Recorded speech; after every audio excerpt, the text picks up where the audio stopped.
Hey guys, it's Kristen with Hooks, Books, and Wanderlust, and today I'm here with a stitch tutorial to show you how to crochet the yarn over slip stitch. Now, you guys have probably already learned the slip stitch, and I know that that's one of the basic stitches that you learn when you're learning crochet. However, today I'm going to show you a variation on it that can be used for decorative purposes. So in my little swatch here, you can see how I have this raised look here of my stitches. Now that is the yarn over slip stitch. This effect is created when I work into the third or the back loop on that stitch as I'm doing my rows. And you can kind of see it here as I've started a couple for this next row. So let me just jump in and start showing you how to do that. The first thing you're going to do is, you guessed it, yarn over. From there, you'll insert your hook into the indicated stitch and pull up a loop. You will now have 3 loops on your hook. You are going to pull that last loop through the other 2 to create a slip stitch. So what that's done is it has created a 3rd loop. So you have your 2 loops here on top of your regular slip stitch, but then on the back you have this kind of diagonal stitch as well, or I'm sorry, diagonal bar here as well. That's the yarn over slip stitch. So what you're going to do is, once again, yarn over, insert your hook into the stitch and pull up a loop.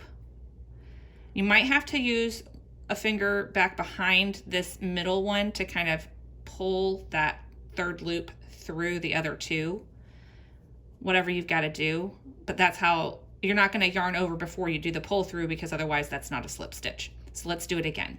Yarn over, insert your hook, pull up your loop here, and pull that loop through the first 2. Let's see it again. Yarn over, insert your hook, pull up a loop, pull that loop through the other 2.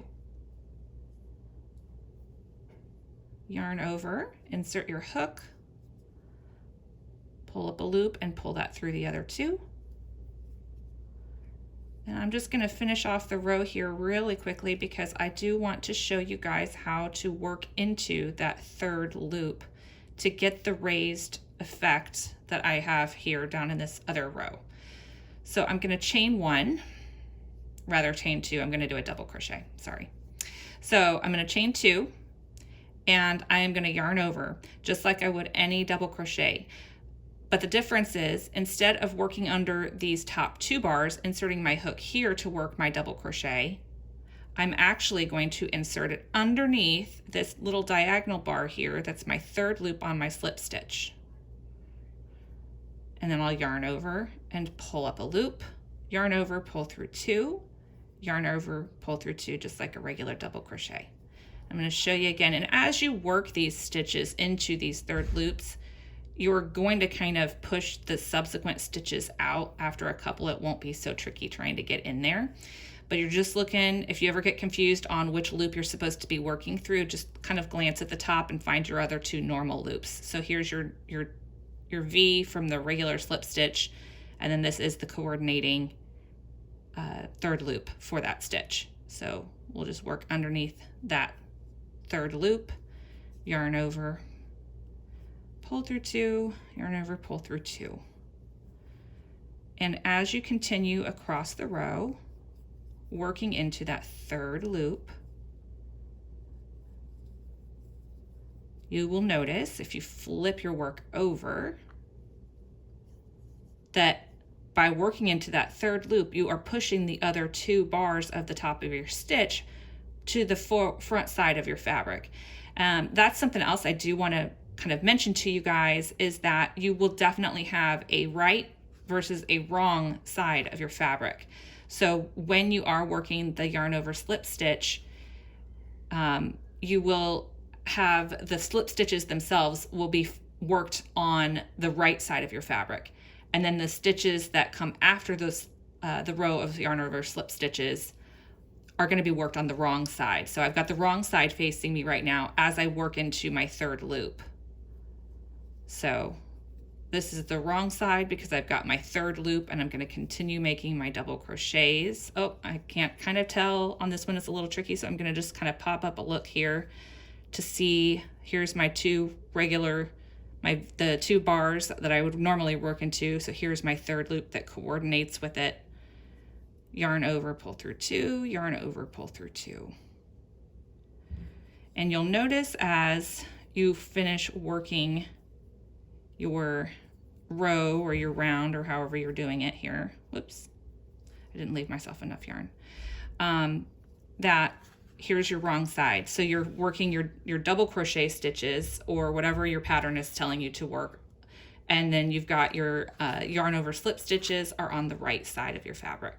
It creates this really pretty kind of ridged look, and it's a fun little decorative detail to add to your crochet fabric. So I hope you enjoyed that tutorial. I'm going to be posting a photo tutorial for this as well, and I will link that down below in the description. So if you need to see kind of like a little bit more detailed photograph shots, then I will have that there for you.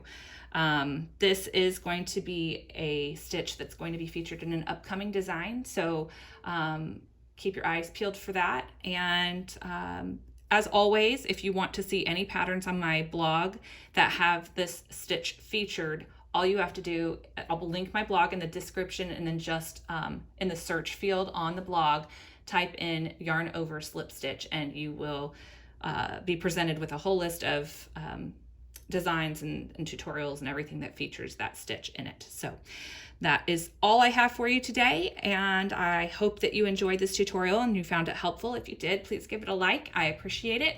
And that's it. Have a great day, guys. Bye.